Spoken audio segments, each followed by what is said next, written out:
Good morning, everyone. Well, if you were paying attention, you looked at the picture that I put on the front of the post today, you would have seen a pumpkin.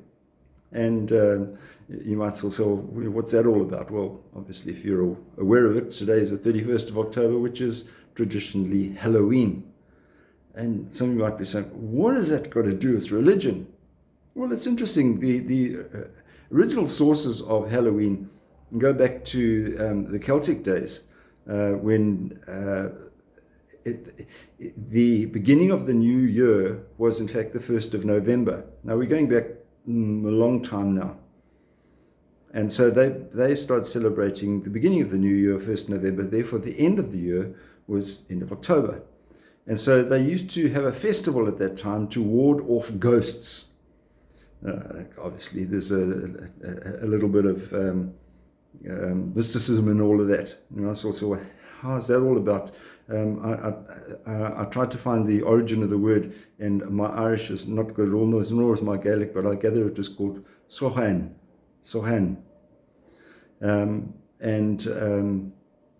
We then encounter in the 8th century, Pope Gregory III designated the 1st of November as All Saints' Day.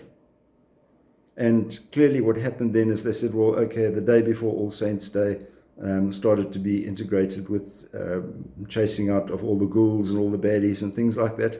And so there was a kind of an integration or a mishmash, if you like, of the two celebrations where you had this Celtic celebration, Irish and Scots, and now the church started bringing in a belief, and you got a kind of a cross-pollination between a culture and a religion. And what ended up with is Halloween.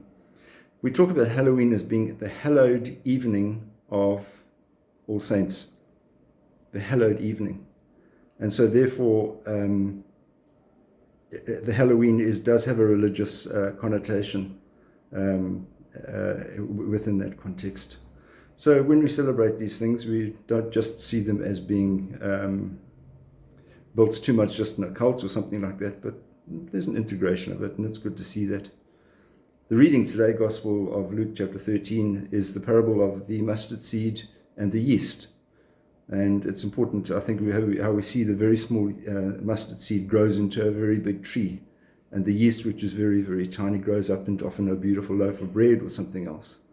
So many of our beliefs, it's important that what they grow up into is something which is good and positive. And we need to understand the roots of what we believe in.